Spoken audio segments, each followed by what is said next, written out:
Hello everybody, my name is NCS07 and welcome back to another review video. It's been a while since I've touched this game, but I wanted to review this game since this is one of the bigger games that released in 2020, that being the Final Fantasy VII Remake.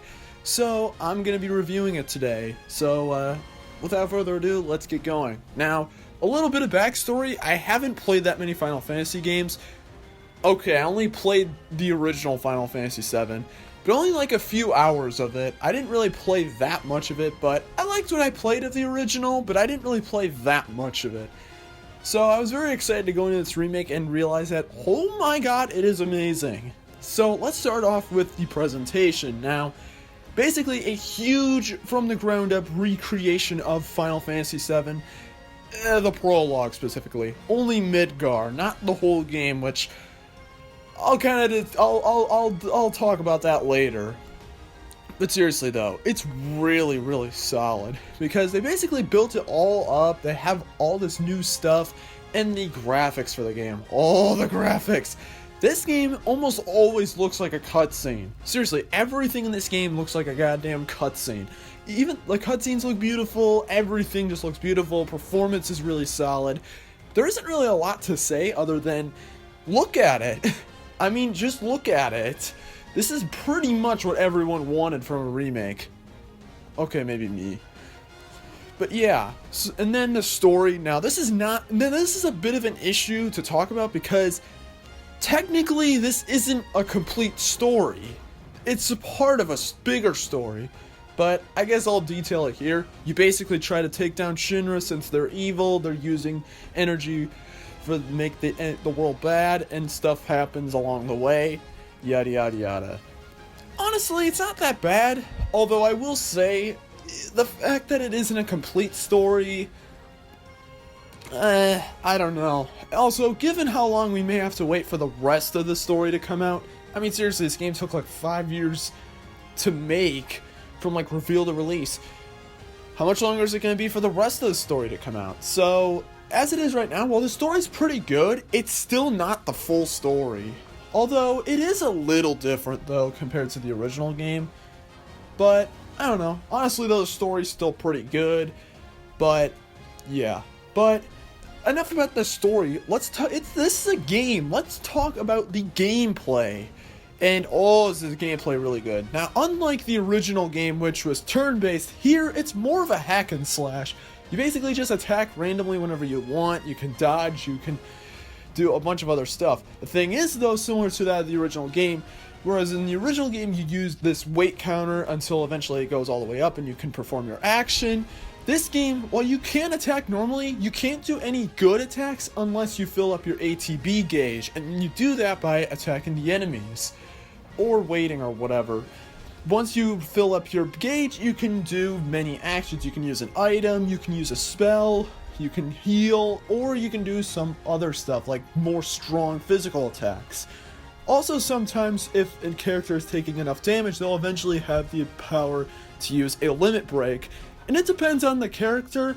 If Cloud uses a limit break, he basically slashes enemies all across the screen, while Aerith uses a healing wind to basically heal your party.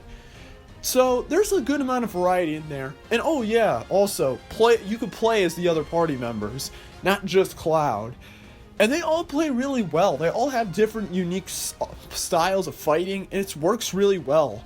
You can play as Cloud and Tifa, where they go up close to the enemies, punching and slashing, or you can keep your distance more with Barret and Aerith, where they use more projectile-based attacks.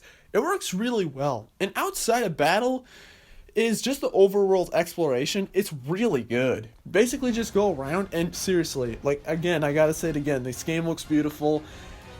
It's just so good. It's a lot of fun. But overall though, the gameplay is pretty good. I wouldn't say it's the absolute best thing in the world, but it is really good, and it's very satisfying to finish up battles.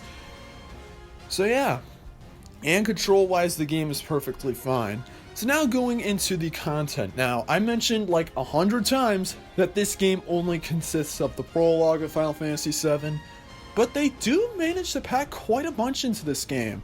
For me, it took like 20-ish hours to beat the game, which isn't too bad, but you can easily extend that even longer by completing various side quests, because within each chapter you have a good amount of side quests you can do, and they vary in terms of how good they are. I haven't honestly done that many of them, but if you want to spend more time in the game, there you go. Not only that, I guess this is kind of a spoiler. Skip ahead if you don't want to, like a couple seconds if you don't want to hear this. If you do, when you do beat the game, you are able to replay any chapter you want, so you can go back and replay the side quests to finish them all up. Just saying. But honestly though, content-wise, this game there's nothing to really say. It easily warrants the package. Also, and it doesn't even necessarily just come down to content. Like, the game's worth it just to play this game reimagined. It's really, really solid. And the music. Oh, the music in this game is so good. I'm pretty sure many people have said it before, this game has some great music. Whether it's remixes to older themes or completely brand new themes, this game's music is oh so good. Seriously, I love listening to Let the Battles Begin remix and the Fight On remix. They're so good. So good. Lots of good music here. Probably one of the best soundtracks from a video game that released in 2020, simply put. And now on to my final thoughts. So honestly, I've been pretty positive towards this game. It definitely was a really fun game, and being able to basically experience Final Fantasy VII in this new modern era is just really cool. It gives some people a chance to play the game and just kind of see how everything should have been.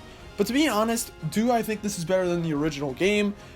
Well, I haven't beaten the original game, so I can't really say for sure yet, but I will say, at least for right now, the original Final Fantasy VII is complete with its story. The story for that game is complete. The Final Fantasy VII Remake is only part of the story, and we don't know how many years it could be to actually get the rest of the story. So, I don't really know. It's hard for me to really say, but honestly though, I'm definitely going to be keeping my eyes open for the next part of this remake, whatever it's going to be. But honestly though, the game's pretty solid. So on my scale of 0 to 10, I give this game a solid 8 out of 10. I think the game's pretty good. At the end of the day, it's really fun to play. It's just beautiful to look at. Although it does have a few minor things, and I'll just say it right now, I think they padded this game out a little too much with stuff. Like, seriously, this whole entire game in the original Final Fantasy VII is like 5 hours, whereas this is like 20 hours. They really padded it out a lot, but I kind of understand. But honestly though, that's pretty much it for this review. Let me know in the comment section if you guys agreed with my review, or if you don't disagree. And also, if this is your first time watching one of my videos, please like and subscribe because it is greatly appreciated. And with that being said, this is NCSO7 signing out. Peace!